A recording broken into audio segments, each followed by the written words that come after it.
this video. I already have it pulled up, like I always do. So I'm gonna jump right into it. I'm very interested in this when it comes to this Islamic invasion everywhere, not just the U.S. and the U.K. and London, like just everywhere, like Europe. I'm very interested in this because I just don't agree with a lot of what's going on. So I'm going to jump right into it and give a couple of my point of views about it, as always. You can like and comment. Here it is. I haven't seen it. I usually run through it, but... If you think you can implement Sharia law in Sweden, stone women, behead people, commit honor crimes, and kill Christians, atheists, and Jews, then you have no place in Sweden, and you must leave Sweden. Islamic law has no place in Sweden, and if you cannot adapt to our Swedish values, then leave.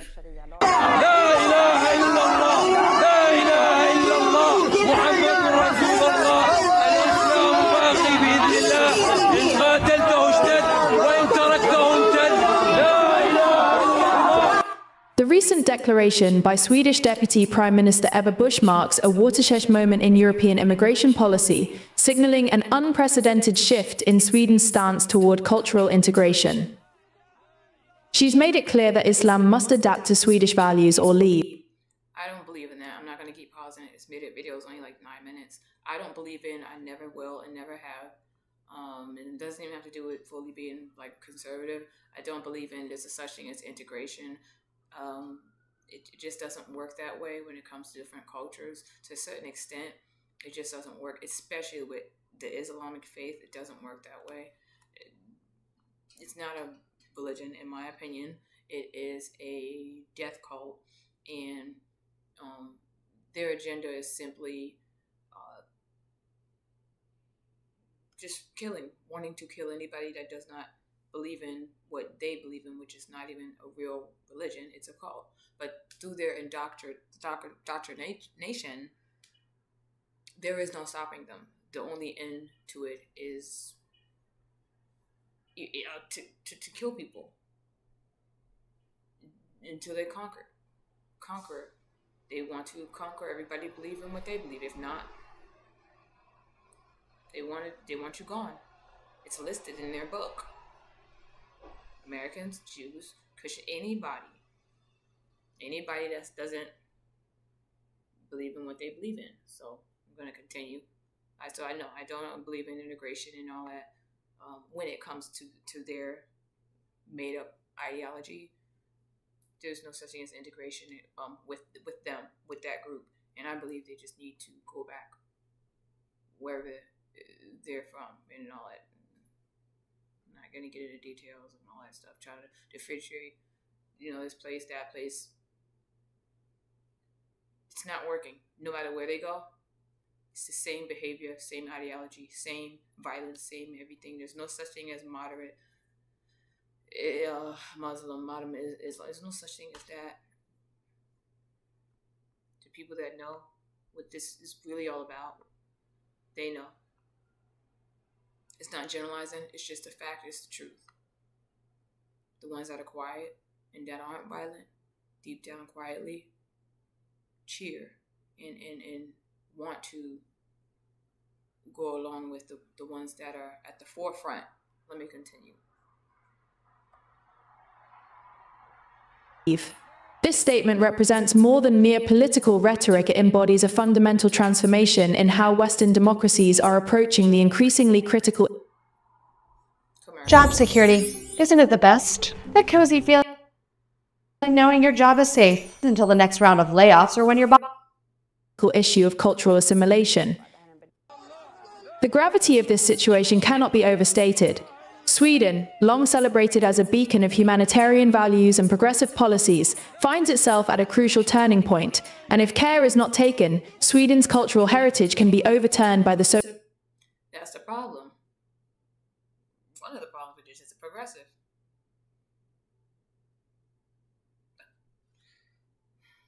some things don't need to change. You lose the culture of wherever place that you're at. So-called religion of peace advocates. Jag tycker vi kan tala klarspråk om att inte minst i den svenska debatten men också i Europa så har man varit feg inför att kritisera avarterna av islam.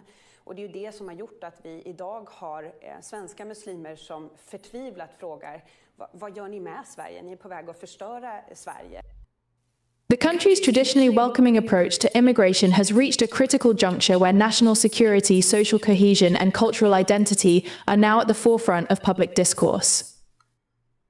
Before we delve into the details, be sure to subscribe to our channel and hit the bell icon for upcoming updates. Oh yeah, go check them out. Bush's concerns about religious head coverings transcend simple matters of dress code. The issue strikes at the heart of public safety and law enforcement capabilities. It's travelers. I'll leave a hashtag. I mean I forget the word. I'll leave a link to the channel. When individuals cannot be properly identified, it creates significant vulnerabilities in security systems and compromises the effectiveness of law enforcement. This is not merely about cultural preferences, but about maintaining the fundamental structures that ensure public safety and social order. The call for Sharia law implementation in certain communities represents what many Swedish officials view as an existential threat to the nation's legal framework. This is not hyperbole. Parallel legal systems fundamentally undermine the principle of equal justice under the law, a cornerstone of democratic societies. The implementation of religious law alongside civil law has created documented problems in other European nations, leading to social fragmentation and legal confusion. The severity of the situation is further exemplified by growing reports of honor-related violence, forced marriages, and the emergence of parallel societies within Swedish borders. These are not isolated incidents but symptoms of a broader challenge to Sweden's social fabric. Law enforcement agencies report increasing difficulties in accessing certain communities, creating what some officials term no-go zones, a phenomenon that directly challenges state sovereignty. Swedish authorities have documented a disturbing trend of resistance to basic Swedish laws and values in some immigrant communities. This includes cases of women being prevented from working, children being withdrawn from mandatory education, and resistance to gender equality principles, values that are non-negotiable in Swedish society. The economic implications are equally serious. Sweden's renowned welfare system, built on high participation in the labor force and substantial tax contributions, faces unprecedented pressure when significant portions of the population remain outside the workforce due to cultural barriers. This is not merely an integration issue, but a threat to the very sustainability of Sweden's social model. The education system, a crucial vehicle for integration, faces mounting challenges. Reports of gender segregation, resistance to certain subjects on religious grounds, and demands for prayer times during school hours have created significant disruption to the educational process. These issues directly impact the quality of education and the preparation of future generations for participation in Swedish society. The security services have raised alarming concerns about the growth of extremist ideologies within isolated communities. This is not just about cultural differences, but about the potential radicalization of individuals who reject integration into Swedish society. The consequences of failing to address these issues extend far beyond cultural disagreements to national security matters. Deputy Prime Minister Bush's stance reflects a growing recognition that tolerance cannot extend to accepting intolerance. The Swedish government's position is increasingly clear. While religious freedom is protected, it cannot supersede fundamental Swedish values of democracy. You cannot come from somewhere and have the audacity and entitlement. And most of these people, well, I have half of them, they're just so entitled, believe we have to bend to what you want. You're coming somewhere else, especially places here in USA, predominantly Christian. So that is not going to change, regardless if all the other little religions are underneath. Everything was established under Christianity, so that's not going to just change because they want it to change. That doesn't make any sense to me, and you don't see how it doesn't make sense. That is a ideology, a death cult that will not compromise. That's what people need to understand. Immigration on this particular topic with this type of thing should not be let in. It should not be vetted, and it should not be integrated. It should not be let in. The predominant religion somewhere is what it is, and there are certain laws. We're not going to tolerate certain things, whether it's dress code, whether it's If they, for example, we would do prayer and this and that, or you swear on the Bible, and in the courtrooms you take what is it? The Pledge of Allegiance to the flag, under one nation, under God. We're supposed to take that out because that makes somebody uncomfortable, because half the population turns into Islam or any other belief. No, you're not going to do that. No place should do that. Just unrealistic, and it's just entitlement to the fullest. And the fact that they don't see that or recognize that, have the nerve to boycott and run the streets, tear down churches. It's ridiculous. I don't know if it's the UK or Europe. I seen it the other day. I get it. I don't know, because they're everywhere now, protesting and all that stuff. It's just, it's gone overboard. It's gone beyond overboard to where the place I saw, they're not even protecting their citizens. They're putting up with it. In the Palestine, the terrorism, that's a whole other topic that I'm somewhat very educated on. It's just barbaric ideologies and behaviors. I'll continue. Equality and secular governance. This is not about religious persecution, but about maintaining the essential characteristics of Swedish society. The government's response represents a decisive shift from what many now view as naive multiculturalism to a more realistic approach to integration. This includes stricter requirements for citizenship, mandatory language proficiency, and clear expectations regarding adherence to Swedish. I know this is going to sound very barbaric, but I've never believed, and I sure as hell don't believe it any further differently now. I don't believe that you should be able to just have citizenship, because come over, have citizenship. I just don't believe that. I've never found that okay. It never sat well with me. I never liked it. I never did. I just never did, for so many reasons, and I'm starting to see why now, even more. Swedish values and laws. Recent data from Swedish integration agencies reveal patterns in employment, education, and social participation among certain immigrant communities. The statistics show significant gaps in workforce participation, particularly among women from conservative religious backgrounds. These disparities not only strain public resources, but also perpetuate cycles of isolation and dependency. The housing sector presents another critical challenge. The concentration of immigrant populations in specific areas has led to the formation of culturally isolated enclaves, making integration increasingly difficult. Urban planners and social scientists warn that this physical segregation reinforces cultural divisions and hinders meaningful integration into Swedish society.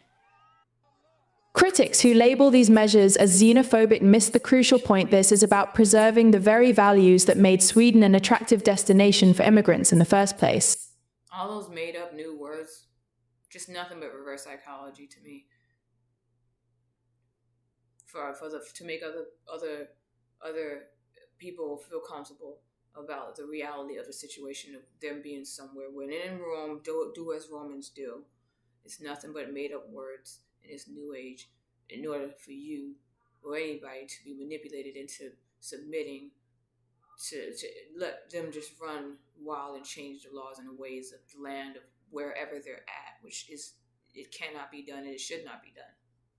It's not respectful. You're at somebody else's house, or you're in there, and then you want to start changing things, tell them, well, the dishes need to go here or that needs to go. It's ridiculous. The country's commitment to human rights, gender equality, and individual freedom cannot be compromised in the name of cultural sensitivity. The international community is watching closely as Sweden grapples with these challenges. The outcome of this cultural confrontation will likely influence policy decisions across Europe and beyond.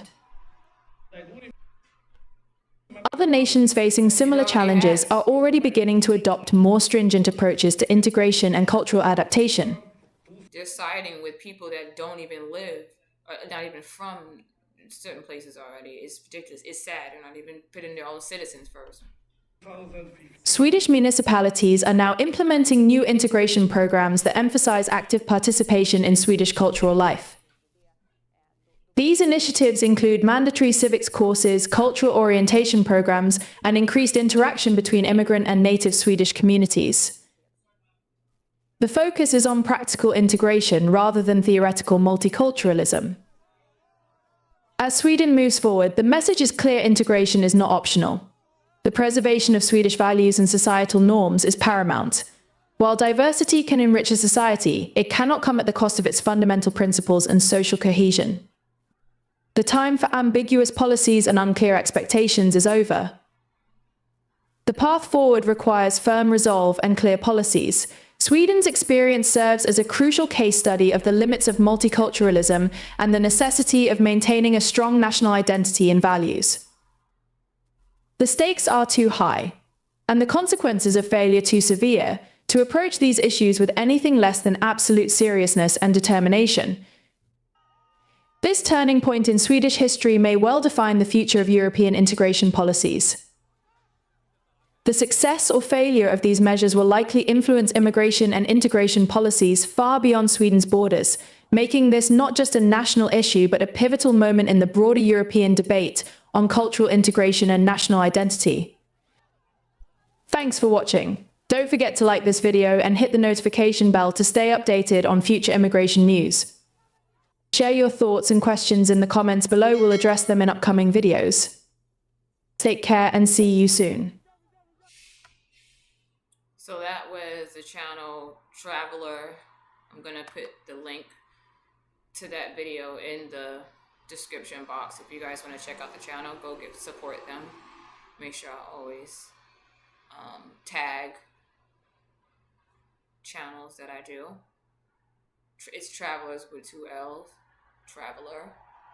So I agree with everything they said in that video. I just wish and desire that the U.S., especially with this Palestine-Israel supporting terrorists, and they don't even care about their own people. They're indoctrinated also. They don't like Americans. They cheered when 9/11 happened. They're indoctrinated also. So brainwash college kids here, and especially where I live at, it's ridiculous. Anyway, like, comment, and subscribe. Thank you for checking out my channel, A Goth Wednesday TV, and I shall see you guys soon. Keep talking. I can talk all day, but all the brainwashing and all that, to be against Israel is ridiculous to me for so many reasons. Not just because we Americans are allies to them. You're rooting for terrorism and they don't even like you. I mean, especially it's hilarious for the liberals. Queers for Palestine. I mean, wake up. Get your head out of the sand. Have a great night, guys. I shall be uploading maybe my other video. I don't know. This might come out first before my other Piers Morgan Uncensored video. So.